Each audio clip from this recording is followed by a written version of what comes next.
Hello everyone, this is आशीष साक्य और आप सभी का स्वागत है आपके अपने यूट्यूब चैनल आइडियल क्लासेस में।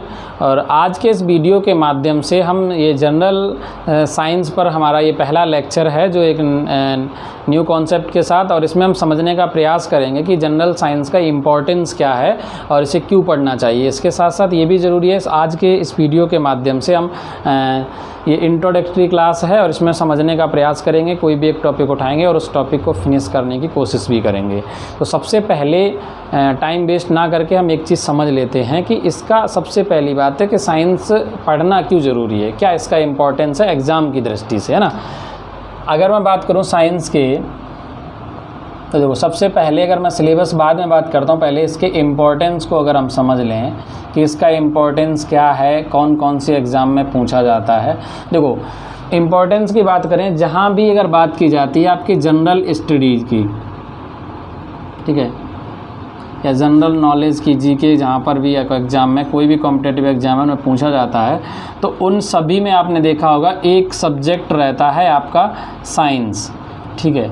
और साइंस में क्या होता है बेसिक, अगर हम बात करें जैसे एसएससी हो या रेलवे हो, एसएससी है या आपकी रेलवे है, आरआरबी है, इन एग्ज़ाम में इसके अलावा कि जैसे अगर यूपीपीसीएस की बात की जाए और या फिर यहाँ तक कि यूपीएससी का थोड़ा क्वेश्चन का लेवल अलग रहता है, हम तो हर लेवल की बात करेंगे ना। तो अगर मैं पीसीएस एग्ज़ाम की भी बात करूँ तो इन सब में अगर साइंस के रोल की बात करूँ तो बहुत अधिक रोल रहता है। एसएससी में मैं अगर हम प्रीलिम्स में बात करें तो लगभग 4 से 5 क्वेश्चन आते हैं, ये कंपलसरी है। कई बार ये संख्या 6 से 10 तक पहुंच जाती है, ये आपने देखा होगा। 6 से 8, 10 तो ज़्यादा हो जाएगा, 6 से 8 क्वेश्चन तक जाती हुई नज़र आती है बहुत आसानी से। और आरआरबी में तो बहुत ही रोल रहता है इसका, ठीक है। पीसीएस एग्ज़ाम में भी ये बहुत ज़्यादा रहता है, 10 से 11 क्वेश्चन आ जाते हैं। जीएस पेपर 1 में आप अगर देखेंगे जो प्रीलिम्स एग्ज़ाम होता है उसमें क्वेश्चन 10 से 11 क्वेश्चन आ जाते हैं साइंस के। तो ये तो इसका इम्पोर्टेंस है। बाकी कोई भी एग्ज़ाम हो, बैंक के एग्ज़ाम छोड़ के बाकी हर एग्ज़ाम में साइंस से क्वेश्चन बहुत ज़्यादा पूछे जाते हैं, ठीक है। अब ये ज़रूरी नहीं है कि साइंस लोग कहते हैं बहुत ज़्यादा हार्ड है, ऐसा नहीं है, हार्ड नहीं है। मतलब सिंपल सी बात है, बहुत इजी सब्जेक्ट है। और सिंपल जैसे कहावत होती है, proverb everything is easy if you are crazy and nothing is easy if you are lazy, ठीक है ना। हर कुछ, सब कुछ आसान है यदि आप क्या हैं, सीखने के चाहें, इच्छुक हैं, क्रेजी हैं आप, तो आपके लिए सब कुछ आसान है, इजी है। तो इसी माध्यम से हम समझने का प्रयास करेंगे। और आज हम सबसे पहले सिलेबस पे बात करेंगे, उसके बाद हम आगे चर्चा करेंगे साइंस पे, एक एक टॉपिक पे, और हम आपको पूरी की पूरी साइंस की सीरीज जो है प्रोवाइड कर देंगे और बहुत अच्छे ढंग से एक एक टॉपिक पे हम डिस्कस करते हुए चलेंगे। तो सबसे पहली चीज़ तो ये है, ये आइडियल क्लासेस पे आपको ऑनलाइन लाइव क्लास भी प्रोवाइड की जा रही है जनरल स्टडीज़ के। और इसके साथ साथ आज जो ये सीरीज़ हमने जारी की है साइंस की है, इस पे क्या होगा, ये हफ्ते में यानी 1 या 2 क्लास कंपलसरी साइंस की आती रहेंगी, रेगुलर नहीं आएंगी डेली, क्योंकि डेली लाइव क्लास चलेगी। इस पे क्या होगा, जब जब हमें टाइम मिलता रहेगा समय बीच बीच में, बाकी जैसे अभी पॉलिटी चल रही है वहाँ पर और ज्योग्राफी चल रही है लाइव क्लास में, जब वो फिनिश हो जाएगी तब नेक्स्ट टॉपिक उठाएंगे। और ये जो जनरल साइंस है ये आपको क्या होगा, ये भी साथ के साथ चलती रहेगी और लाइव क्लास में भी आपको हम करवाएंगे, ऐसा कोई इशू नहीं है, ठीक है ना। तो अगर हम साइंस की बात करें तो इसकी ब्रांचेस की बात करें तो 3 होती हैं। एक होती है आपकी फिजिक्स, ठीक है, जिसे हम क्या कहते हैं, भौतिकी कहते हैं या भौतिक विज्ञान, ठीक है। दूसरी क्या है आपकी केमिस्ट्री, रसायन विज्ञान, और तीसरी क्या है आपका बायोलॉजी, बायोलॉजी अर्थात जीव विज्ञान, ठीक है। देखो बायोलॉजी, अब अगर मैं बात करूं सबसे पहले हम इसी पे चर्चा कर लेते हैं, फिजिक्स पे, कि फिजिक्स क्या है। तो देखो फिजिक्स की अगर बात की जाए तो इसमें बेसिकली 2 चीज़ों की बात करता है, एक तो वो द्रव्य और दूसरा क्या है, ऊर्जा। द्रव्य की, देखो द्रव नहीं है ये, ठीक है, द्रव नहीं है ये, द्रव्य है, ठीक है। इसका मतलब क्या होता है, मैटर। इसे इंग्लिश में क्या बोला जाता है, इसको बोला जाता है मैटर, ठीक है। मैटर क्या है? एवरीथिंग जिस which occupies space and have mass, जिसमें क्या हो, मास हो और जो स्पेस कवर करती हो अर्थात जगह घेरती हो, तो उसे मैटर यानी द्रव्य कहा जाता है। ठीक है, इतनी सी समझ पा रही है? कोई भी वस्तु जो स्थान घेरती है वो द्रव्य है, और आपको आसपास जो भी चीज़ दिख रही है वो सारी की सारी द्रव्य हैं, और इसी द्रव्य की 3 स्टेट होती हैं, वो हम आगे समझेंगे, उस पर फिलहाल हमें चर्चा नहीं करना है। यहाँ पे क्या दूसरा शब्द है ऊर्जा। ऊर्जा का मतलब होता है इंग्लिश में से क्या कहा जाता है? एनर्जी।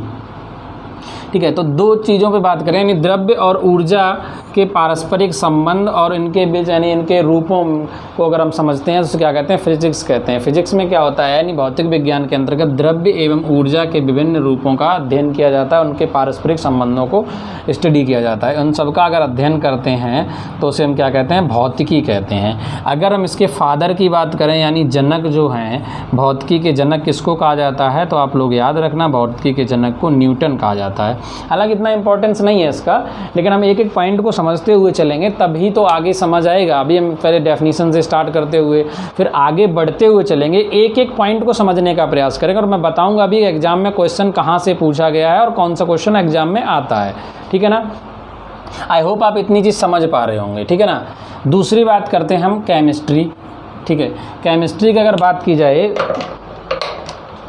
देखो केमिस्ट्री पे अगर हम बात करते हैं तो इसमें क्या होता है? इसमें जो आपका सब्सटेंस होता है, पदार्थ होता है, तो पदार्थ यानी जो सब्सटेंस है उसकी 2 चीज़ पे, एक तो गुण यानी क्वालिटी और दूसरा है उसकी स्ट्रक्चर यानी संरचना।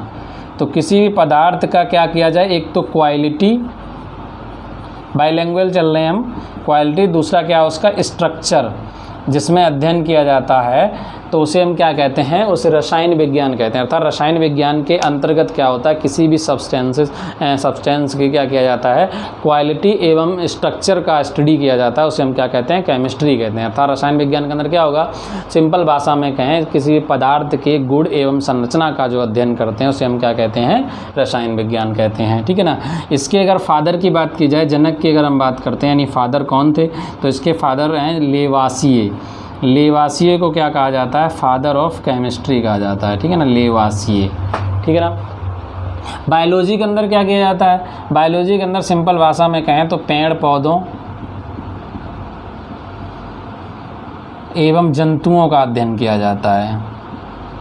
पेड़ पौधों एवं जंतुओं का अध्ययन। ठीक है, इसमें प्लांट्स वगैरह और एनिमल्स के बारे में स्टडी किया जाता है। अब इसकी भी 2 ब्रांच होती हैं।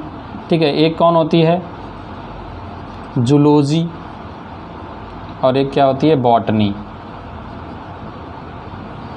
ठीक है, जूलॉजी और बॉटनी। ठीक है, अगर मैं बात करूं जूलॉजी के अंदर, तो जूलॉजी को जंतु विज्ञान कहा जाता है। इसमें जंतुओं का अध्ययन किया जाता है, स्टडी ऑफ एनिमल्स। ठीक है ना? दूसरा बॉटनी क्या है? स्टडी ऑफ प्लांट्स है, यानी पेड़ पौधों का अध्ययन, उसे क्या कहते हैं? बॉटनी कहते हैं। ठीक है ना? अगर हम इनके जनक की बात करें तो देखो, जो बायोलॉजी और जूलॉजी, इन दोनों के अगर हम फादर की बात करें, यहाँ तक विजिबल है? हाँ ठीक है, ऊपर लिख दूँ मैं? ठीक। जूलॉजी और बायोलॉजी, इन दोनों के जो फादर जाने, यानी फादर ऑफ बायोलॉजी या फादर ऑफ जूलॉजी, वो हैं अरस्तु। एरिस्टोटल कह सकते हैं, क्या यानी अरस्तु को कहा जाता है। ठीक है ना? अरस्तु को। और बॉटनी के जो फादर हैं वो कौन है? थियोफ्रेस्टस।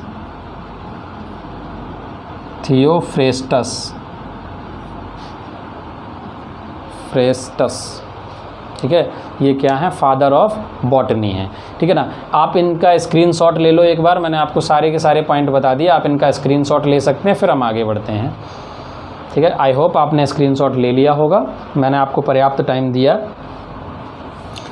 ठीक है, अगर आपको वीडियो पसंद आए तो आप एक लाइक कर सकते हैं, अदरवाइज़ अगर नहीं पसंद आ रहा है तो कोई भी आपको ज़बरदस्ती नहीं है, यहाँ पर आपको पूरा अधिकार है कि मैं खुद एक एस्पिरेंट हूँ तो मैं आपको बेहतर ढंग से समझ सकता हूँ कि आपके पास भी राइट है। अगर आप चाहें तो डिसलाइक करना चाहते हैं तो डिसलाइक भी कर सकते हैं, ये आपके पास लिबर्टी होनी चाहिए, क्योंकि मैं आपको फोर्स नहीं करूँगा कि आप वीडियो को लाइक ही कर दें। ज़बरदस्ती करते हैं लाइक करो, तो फिर आपकी जो स्वतंत्रता है ना, वो मतलब उसके अधिकार को छीन लिया जाएगा, माना जाएगा। और ये मैं नहीं चाहता हूँ कि मेरे यूट्यूब चैनल पे यानी किसी भी तरह की कोई किसी की लिबर्टी जो है वो छीन ली जाए। आपके पास पूरा राइट है, आप डिसलाइक करना चाहते हैं तो डिसलाइक कर सकते हैं, कोई सजेशन है तो सजेशन दे सकते हैं। और अगर आपको पसंद आ रहा है तो आप लाइक भी कर सकते हैं, ठीक है, कोई इशू नहीं है। चलिए सबसे पहले हम बात कर लेते हैं फिज़िक्स यानी भौतिकी पे, ठीक है। तो सबसे पहले हम इसका सिलेबस समझ लेते हैं और उसके बाद ही हम कोई टॉपिक उठाते हैं उस पर चर्चा करेंगे, ठीक है। भौतिकी में अगर हम सिलेबस की बात करें, कौन कौन सी यूनिट्स आपको पढ़नी चाहिए जो एग्ज़ाम में इम्पॉर्टेंस हैं, सबसे नंबर 1 मापन यानी मेज़रमेंट, नंबर 2 यांत्रिकी,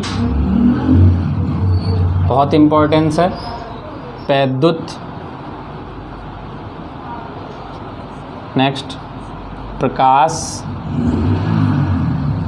ठीक है। हमने एक चैप्टर कौन, देखो ये जो मोस्ट इंपॉर्टेंट चैप्टर हैं अगर बात करें इन सब पे, ये जो टॉपिक हैं ये आपको पढ़ने ही पढ़ने। फिजिक्स में रोल कम रहता है अपेक्षाकृत, आप लोग ये मत सोचें कि फिजिक्स बिल्कुल भी नहीं आती, ऐसा नहीं है। फिजिक्स आती है, अपेक्षाकृत कम आती है कई बार। और रसायन विज्ञान केमिस्ट्री का रोल थोड़ा ज़्यादा कम रहता है, बेसिकली बायोलॉजी का रोल ज़्यादा रहता है। लेकिन कई बार ऐसा देखा गया कि फिजिक्स बहुत अधिक मात्रा में आती है। लेकिन अगर आप रेलवे का एग्ज़ाम देने जा रहे हैं तो फिजिक्स के क्वेश्चन जो हैं अपेक्षाकृत बायोलॉजी से कहीं अधिक मिलते हैं। और जो टेक्नीशियन वगैरह की पोस्ट पे जाते हैं तो उनमें तो पूरी की पूरी फिजिक्स ही आती है ना। या जो ITI या पॉलिटेक्निक करके ALP वगैरह का देते हैं, असिस्टेंट लोको पायलट का टेस्ट, तो उनमें देखा होगा, या ग्रुप D के एग्ज़ाम में आप देखना तो फिजिक्स का रोल बहुत अधिक रहता है, अपेक्षाकृत बायोलॉजी और केमिस्ट्री से बहुत ज़्यादा रहता है, ये आपने देखा होगा। और बल्कि ALP वगैरह में कम्प्लीटली फ़िज़िक्स ही आती है, ठीक है ना। टेक्नीशियन जैसे पदों में कम्प्लीटली पूरी फिजिक्स आती है। और प्रकाश चैप्टर है, ये भी आपके लिए बहुत इम्पॉर्टेंट है, ठीक है ना। और नेक्स्ट है आपके लिए हीट यानी ऊष्मा, मैं इनके भी लिख देता हूँ, इसे हम लाइट, और ये क्या है इलेक्ट्रिसिटी,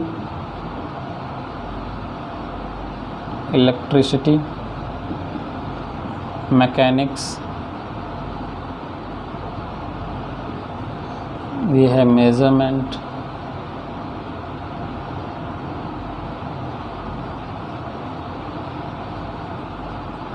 ठीक है ना।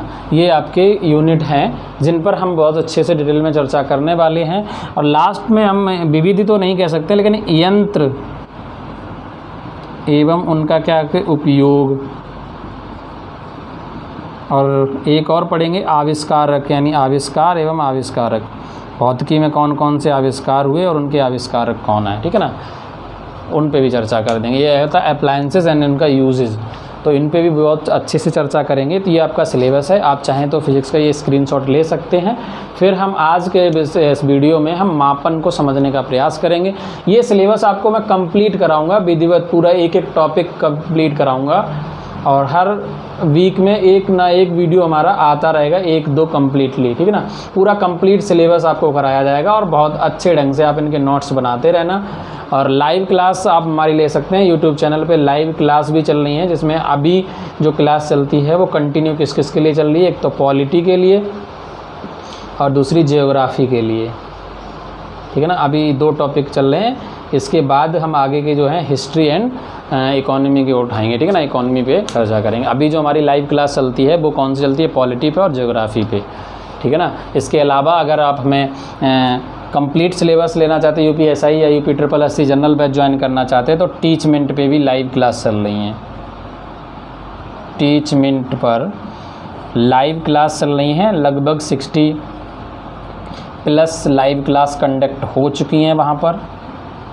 आप अगर बैच को ज्वाइन करना चाहते हैं तो प्ले स्टोर में टीचमेंट ऐप डाउनलोड करें, या डिस्क्रिप्शन बॉक्स में भी लिंक दी गई है, वहाँ से क्लासरूम ID मिलेगी आपको, और वो क्लासरूम ID आप देंगे। ये स्पेशली बैच UPSI पर अभी फोकस्ड है पूरा, या UPSSC। इसके अलावा कोई भी जनरल कंपटीशन का अगर तैयारी कर रहे हैं, किसी भी जैसे रेलवे वगैरह की, NTPC ग्रुप D की है, या इस तरह से SSC, इन सभी की तैयारी अगर आप कर रहे हैं तो भी इस बैच को ज्वाइन कर सकते हैं। कोई